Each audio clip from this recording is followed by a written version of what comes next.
So next we are going to see probability distribution. Probability distribution is the prediction of an outcome based on the availability. So in the probability distribution, we are going to predict the outcome based on the availability. The availability will be known for us. Let us see an example. Now here 20 marbles are placed in a bag. They are all the same size but are different colors as follows. So there are 20 marbles placed in a bag. Okay, this is a bag. Okay. So in that three red marbles are there, five black marbles are there, eight blue marbles are there, and four green marbles are there. Now the question is, what is the probability that a green marble will be pulled from the bag? What is the probability? So totally have 20. Then the question is, green marble, what is the probability that can be pulled from the bag? So 4 divided by 20.2. What is 0.2? This is a p-value. Probability value is 0.2. That means 20% of the time from the entire total 100% of the marbles, 20% of the time it can be put. That is a meaning. So now you got an idea of probability distribution. Now let us see the next one. What is a probability a blue or a black marble will be pulled from the bag? So now they are combining here blue and black marble. So totally it is 13. Adding blue and black marble out of 20, 65% of the time there's a chance that blue and black marble can be pulled from the bag. Now what is the probability yellow marble will be pulled from the bag? Zero. Why? Because there is no yellow marble itself, so the probability itself is zero. So the formula for probability is equal to p is equal to number of events defined as the outcome divided by number of total events. So what is number of total events? That is the total adding together. So the numerator is number of events defined as the outcome. Okay. Next we'll see normal distribution. The distribution of the data shall be normal. It states that all the proportionate parameters shall produce the same output.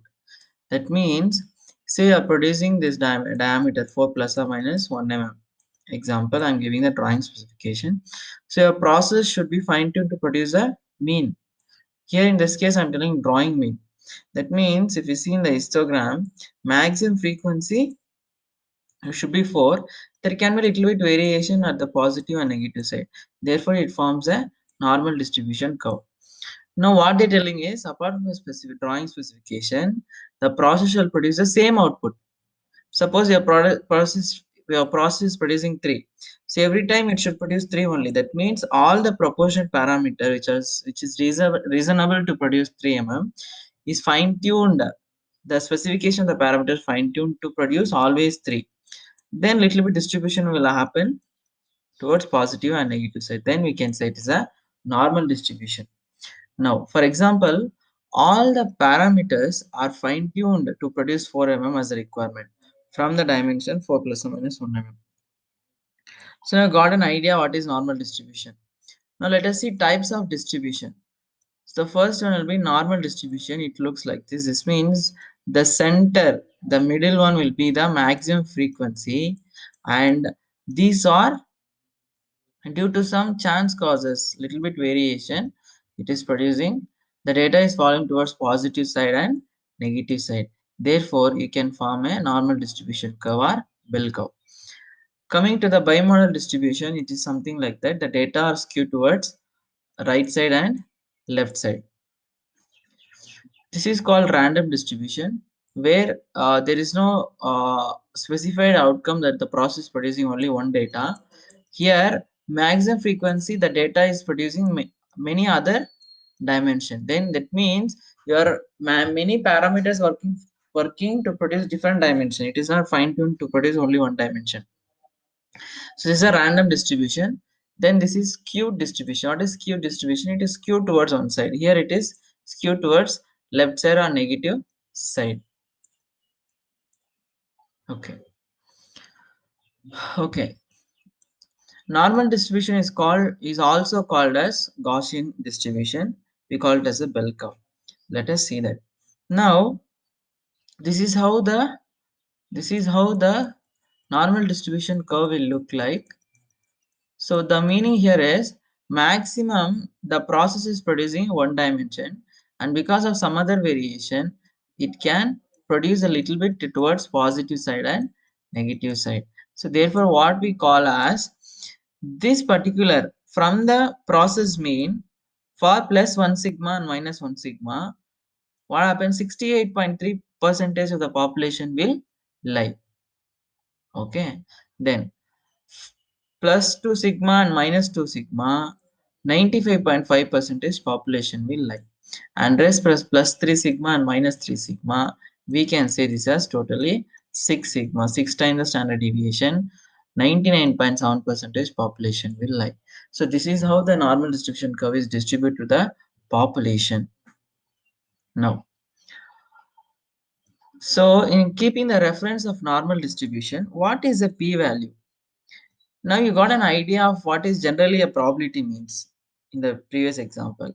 Now let us see in statistically what p-value means actually. It is a probability value that says how much time the measurement can repeat in the given set of data. How many times the data can be repeated in the given set of data, it will tell probability p-value.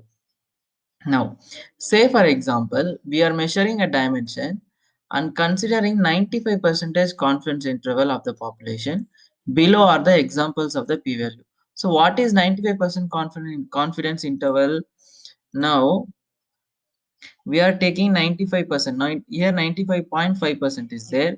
So it will be 95 percentage confidence interval. Okay. So this is the population, you just have it in your mind. Now let us see the example. If p-value is 0.1, this means 10 out of 100 data point will fall in between 95 percentage confidence interval. That means if your p-value is 0.05, that is in terms of 5 percentage, if you tell it is 5 percentage, that means out of 100, 5 points will fall in between the 95 percentage confidence interval. It will form somewhere here, it can be anywhere. Okay, that is 5 percentage, 5 out of 100. So in the same way, if p value is 0.3, this means 30 out of 100 data point will fall in between 95 percentage confidence interval. Out of 100, 30 data point will fall in between the 95 percentage confidence interval. Okay, if p value is 0.05, this means only 5 out of 100 data points will fall in between 95% confidence interval. So now you got an idea what is p value for the given set of data in the normal distribution curve.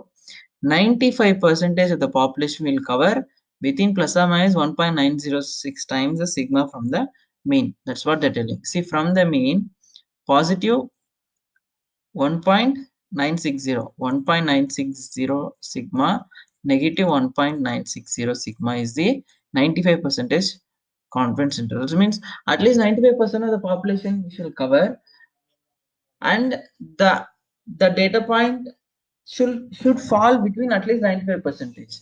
So therefore we use a p-value. So this is a concept behind p-value.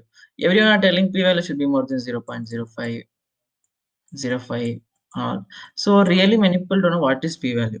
If it is 0.05, 5% of the time the data will fall between 95% of the confidence interval in the normal distribution curve in the production or the next take of measurement. Now let us see normality testing. Normal testing. P-value shall be more than 0.05, then the data is said to be normal. We will conduct a normal test in the Minitab. For example, here non-normal data is there.